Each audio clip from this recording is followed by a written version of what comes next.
उर्मिला स्वयंपाकघरात आपलं सर्वांचं स्वागत। आज बनवायची आहे दह्याची कढी। दह्याची कढी बनवण्यासाठी अर्धा लिटर दही घेतलेलं आहे मी आणि हे लागणार आपल्याला कढीपत्ता फ्रेश धुवून घेतलेला आहे आणि कोथिंबीर, हे 7-8 मिरच्या आणि हे लसण आणि हे सुकी लाल मिरची, हळद एवढी, हिंग, मेथी, जिरा आणि हे मोहरी।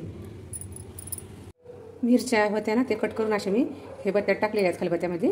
आता हे कुटून घेणार आहे मिरच्या मी। कुटायच्या अगोदर मी ह्याच्यामध्ये थोडंसं मीठ टाकणार आहे, अर्धा चमचा। मिरच्या कुटल्या जातील बारीक एकदम। कढीमध्ये मीठ कमी टाकायचं पुन्हा। हे कुटते पुन्हा हे दह्यामध्ये थोडं एवढं मीठ टाकायचं अगोदर।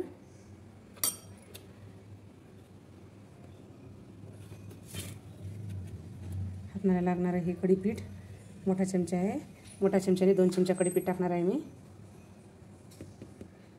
हे एवढं कढीपीठ असं टाकून घ्यायचं मधामध्ये।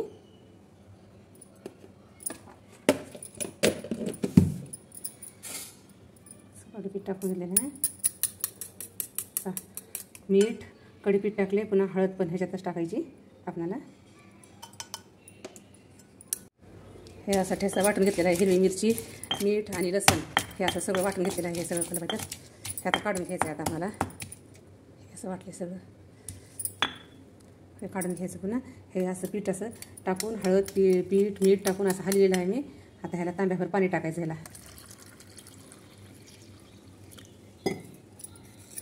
पाणी टाकून हे काढून घेतलेलं आहे सगळं।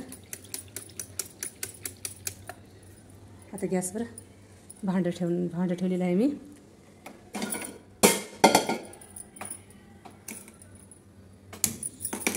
गॅस पेट घेतलं आहे मी आणि असं भांडं ठेवायचं वरी गॅसचं। हे भांडं गरम व्हायला झाले। आता ह्याच्यात तेल घेतलेलं अर्ध वाटी मी, एवढं तेल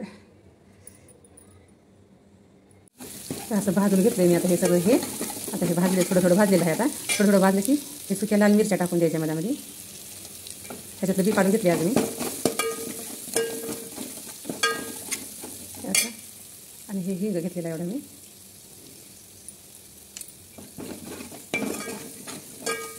हलवायचं आणि पुन्हा कढी हे अशा प्रकारे लसूण भाजून घेतलेलं आहे। आता मी हे कढीपत्ता टाकणार मधात। कढीपत्ता पण असा चांगला भाजू द्यायचा मधामध्ये।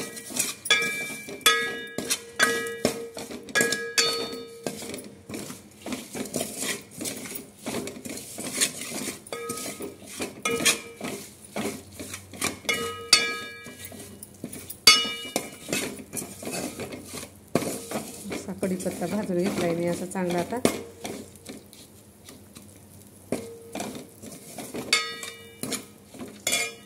थोडीशी कोथिंबीर पण टाकणार बघा मी, पुन्हा वरून थोडी टाकायची कोथिंबीर।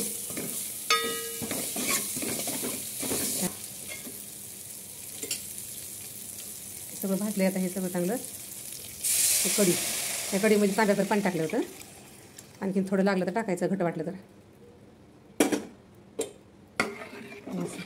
घालून घ्यायचं, हे घट्ट आहे ना, ह्याच्यामध्ये आणखी थोडं पाणी टाकायचं। मग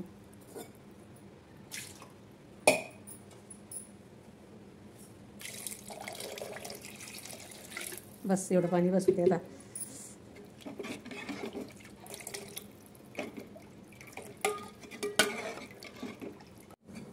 असं आता हे कढीला आज फोडणी दिलेली आहे मी। आता कढी उकडूस तर मी टाकीन, तोपर्यंत तुम्हाला काय काय टाकलं ह्याच्यामध्ये सांगते। पतेल्यामध्ये फोडणीसाठी अगोदर तेल टाकलं होतं।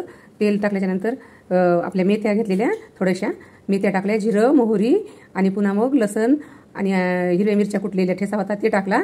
ते टाकल्याच्यानंतर कढीपत्ता टाकला, लाल मिरच्या सुक्या लाल मिरच्या आणि मग हिंग टाकला होता। हिंग टाकल्याच्यानंतर दह्यामध्ये 2 चमचे जे कढीपीठ काढून घेतलं होतं ना, अर्धा लिटर दह्यामध्ये, त्याच्यामध्ये तांब्याभर पाणी टाकलं होतं। ते पाणी टाकून हलवलं होतं चांगलं। ते मिक्स ह्याच्यामध्ये टाकलं फोडणीमध्ये। मग हे टाकल्याच्यानंतर आणखीन थोडं घट्ट वाटल्याच्यानं आणखीन थोडं पाणी टाकलं, अर्धा गिलास। मग आता हे अशी कढी झालेली, आता उकळी फुटत आहे। आता ह्या कढीला आता चांगली आता अशी उकळी फुटू, 2 उकळीलाच बंद करायचा गॅस। अशी कढी तुम्ही पाहू शकता। अशी आता ही कढी